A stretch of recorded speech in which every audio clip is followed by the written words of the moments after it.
Hello friends, welcome back to this channel. दोस्तों, इस video में रिलायंस और फ्यूचर को लेकर के हम लोग डिस्कस करेंगे कि आज सुनवाई थी सुप्रीम कोर्ट के अंदर, क्या हुआ इसका। दोस्तों, रिलायंस और फ्यूचर के बारे में हम बातचीत तो करेंगे ही, लेकिन उससे पहले आप लोगों से रिक्वेस्ट करना चाहूँगा। पहली रिक्वेस्ट, अगर आप चैनल को पहली बार देख रहे हैं फिनांस मार्केट को, मेक श्योर कि सब्सक्राइब करके बेल आइकन को हिट कर लीजिए। और डीमेट या ट्रेडिंग अकाउंट अगर आपको ओपन कराना है, डिस्क्रिप्शन बॉक्स में लिंक दिया गया है। चलिए मुद्दे की बात करते हैं सीधे। दोस्तों, रिलायंस फ्यूचर डील को लेकर के सुप्रीम कोर्ट के अंदर आज एक केस को कंटिन्यू किया जाना था। आपको जैसा कि पता है, 1 अप्रैल को जो है सुप्रीम कोर्ट के अंदर इस केस को सुना गया था और आज इसको कंटिन्यू होना था मंडे को, 4 अप्रैल को। दोस्तों, सुप्रीम कोर्ट के अंदर अमेज़ॉन ने, आपको थोड़ा रेफरेंस के लिए समझाने के लिए मैं रेफरेंस देना चाहूँगा। सुप्रीम कोर्ट के अंदर अमेज़ॉन ने एक एप्लीकेशन फाइल किया था, ये बोलते हुए कि सुप्रीम कोर्ट जो है कम से कम एटलीस्ट ये एक ऑर्डर पास कर दे कि फ्यूचर रिटेल लिमिटेड की जो एसेट्स हैं, वो एसेट्स उसकी बनी रहें, उसको कोई दूसरा टेक ओवर ना करे, जैसा कि रिलायंस ने किया। और ये कहीं ना कहीं अमेज़ॉन को ये बात खटक रही है, वो चाह रहा है कि ऐसा कोई ऑर्डर पास कर दिया जाए कि ये काम ना हो सके और पूरा का पूरा मामला जब तक सिंगापुर आर्बिट्रेशन सेंटर से फाइनल नहीं होता है, तब तक कोई प्रॉपर्टी या एसेट्स को एलियनेट ना किया जा सके। तो इसको लेकर के 1 अप्रैल को सुप्रीम कोर्ट ने केस को सुना था और उसको कंटिन्यू करने के लिए 4 अप्रैल के लिए कहा था। तो दोस्तों, आज क्या हुआ देखिए, आज सुप्रीम कोर्ट के अंदर इस केस को सुना गया है। सुप्रीम कोर्ट जो है, पहले तो दोनों पार्टीज़ की तरफ से बहुत सारे पेपर्स जो है एप्लीकेशंस फाइल किए गए हैं, थाउजेंड्स ऑफ। तो उन सभी को लेकर के काफ़ी गुस्से में थे।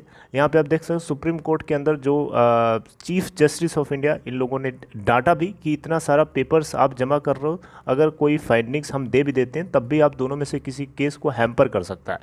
तो यहाँ पे सुप्रीम कोर्ट ने अमेज़ॉन और एफआरएल दोनों को मल्टीपल प्लीज फाइल करने की वजह से थोड़ा सा डांटा भी है। बहरहाल, अगर आप दोस्तों देखें तो आज की पूरी कहानी में हुआ ये है कि सुप्रीम कोर्ट जो है इस केस को कंटिन्यू करेगा। जी हाँ, आज 4 अप्रैल है, 5 अप्रैल को नहीं की जाएगी सुनवाई, 6 को करी जाएगी सुप्रीम कोर्ट के अंदर। और इस केस को अमेज़ॉन को रिप्लाई करते हुए देखिए, अमेज़ॉन का मकसद क्या है। अमेज़ॉन का यही मकसद है कि वो चाहता है कि कोई एक ऐसा ऑर्डर पास कर दिया जाए कि फ्यूचर रिटेल अपने एसेट्स को उसके पास बनी रहे और रिलायंस किसी तरीके से उसको टेक ओवर ना कर सके। तो सुप्रीम कोर्ट ने कहा इस मुद्दे को लेकर के कि आप ये जो जजमेंट है दिल्ली हाई कोर्ट में आपको मिलेगा। तो पूरा का पूरा मामला जो है कल यानी 5 अप्रैल को सुनवाई है दिल्ली हाई कोर्ट के अंदर इसी केस को लेकर के कि क्या फ्यूचर रिटेल लिमिटेड की एसेट्स को उसकी बनाए रखने के लिए कोई एक ऑर्डर पास किया जाएगा। अब ये सुप्रीम कोर्ट जो है पूरा का पूरा दिल्ली हाई कोर्ट के पूरा केस दे दिया और दिल्ली हाई कोर्ट जो कुछ भी फैसला यहाँ से लेगा वो पूरा का पूरा सुप्रीम कोर्ट को बताया जाना है द डे आफ्टर टुमारो यानी 6 अप्रैल को, राइट।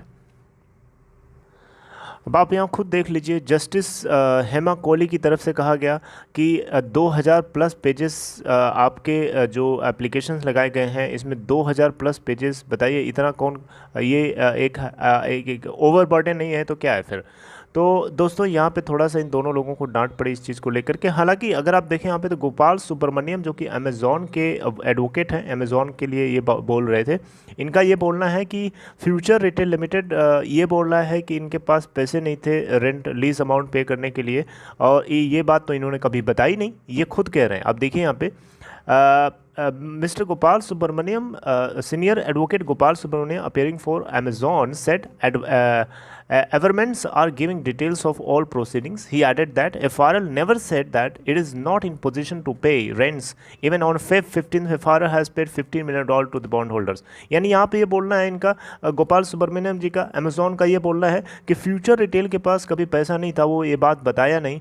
और अगर ऐसा है तो फिर उसने $15 मिलियन 15 फरवरी को कैसे दिया अपने बॉन्ड होल्डर को, ये बात इनकी तरफ से बोली जा रही है। यानी ये इस बात को एक्सेप्ट करने के लिए तैयार ही नहीं है कि फ्यूचर रिटेल लिमिटेड के जो स्टोर्स थे, जो लीज अमाउंट इनको पे करना था, उसको पे करने के लिए इनके पास पैसे नहीं थे। ये अमेज़ॉन एक्सेप्ट नहीं कर रहा है। ये बात इनकी बातों से यही झलक रहा है, राइट। यहाँ आप देख सकते हैं ये हियरिंग जो है, यहाँ एक बात आपको और नोटिस करनी चाहिए कि फ्यूचर सुप्रीम कोर्ट ने ये भी अपडेट दिया है कि दोनों पार्टीज यानी फ्यूचर रिटेल लिमिटेड और अमेज़ॉन ये दोनों एग्री कर चुकी हैं कि दोनों के दोनों जो है सिंगापुर आर्बिट्रेशन सेंटर में अपीयर होंगे।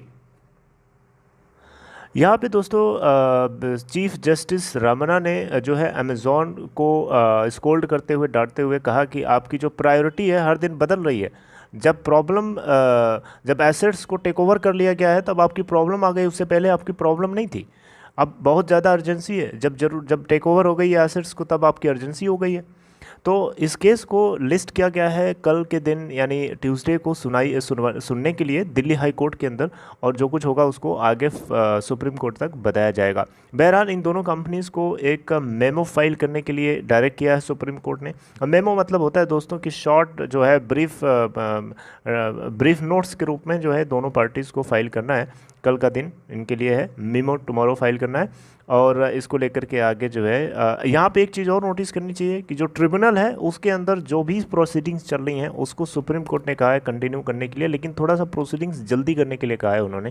यानी ट्रिब्यूनल अपने कंटिन्यूटी को बनाए रख सकती है without passing any final judgement, जब तक कि सुप्रीम कोर्ट अपना स्टैंड पॉइंट क्लियर नहीं कर देता। ये बात सुप्रीम कोर्ट ने कई बार कहा है और इस बार भी इन्होंने कंटिन्यू करने के लिए कहा है, लेकिन जल्दी से करने का मतलब प्रोसीडिंग्स जल्दी से जल्दी कंटिन्यू हो। आपको जैसा कि पता है 24,500 करोड़ रुपए के इस डील को लेकर के रिलायंस रिटेल अमेज़ॉन जो है रोकने की वो हर संभव कोशिश कर रहा है जो उसको लगता है। और फ्यूचर रिटेल लिमिटेड यहाँ पे बार बार यही बात बोल रहा है कि 26,000 करोड़ रुपए की इस बनी बनाई कंपनी को अमेज़ॉन ने मात्र 1400 करोड़ रुपए खर्च करके बर्बाद करके खड़ा कर दिया, किनारे कर दिया, किसी लायक नहीं छोड़ा है। सिर्फ 1400 करोड़ रुपए के चक्कर में 26,000 करोड़ रुपए की कंपनी, ये कहाँ का जस्टिस है। मतलब ये बात जो है अमेज़ॉन को समझनी चाहिए। और अमेज़ॉन जो है यहाँ पे ये बोल रहा है कि इनके पास पैसे नहीं थे। ये बात इनको पहले क्यों नहीं बताई? इनके पास पैसे थे तभी तो इन्होंने बॉन्ड होल्डर्स को पे किया। तो इस तरीके की यहाँ पे बातें करी जा रही हैं। गलती जो हुई है, जो तकलीफ़ है फ्यूचर की, उसको सुनने के लिए तैयार नहीं है कोई, उसको समझने के लिए तैयार नहीं, बल्कि उसके ऊपर उल्टा क्वेश्चन खड़ा कर रहा है कि ऐसा कैसे। हालांकि आपको एक चीज़ मैं बताना चाहूँगा, फ्यूचर ग्रुप ने ऑलरेडी यहाँ पे बोल रखा है रिलायंस से कि आप उसके जो भी एसेट्स को, जो भी स्टोर्स को टेक ओवर किए हैं, आप उनको वापस कीजिए, क्योंकि ये वो स्टोर्स हैं फ्यूचर रिटेल के जो 50% से ज़्यादा फ्यूचर का रिवेन्यू उसी से आते हैं। तो यहाँ पे रिलायंस रिटेल ने अपना थोड़ा दिमाग लगाया और अच्छे से यहाँ पे चाल चल दी। तो आगे जो कुछ होगा डिस्कस हम लोग करेंगे, लेकिन देखिए आप कल 5 अप्रैल है, कल दिल्ली हाई कोर्ट में इस केस को सुना जाएगा और जैसा कुछ होगा मैं आपसे शाम तक डिस्कस करूंगा और या फिर नेक्स्ट डे। और चलिए अपना ख्याल रखिए दोस्तों। तो ये है आज की पूरी कहानी। आज सुप्रीम कोर्ट में ये पूरा मामला इस तरीके से सुना गया। अगर आपको ये कंटेंट अच्छा लगा हो तो अच्छी बात है, इस वीडियो को लाइक शेयर कर सकते हैं एंड चाहें तो आप इसे थम्स अप भी कर सकते हैं। And take care friends, see you next time.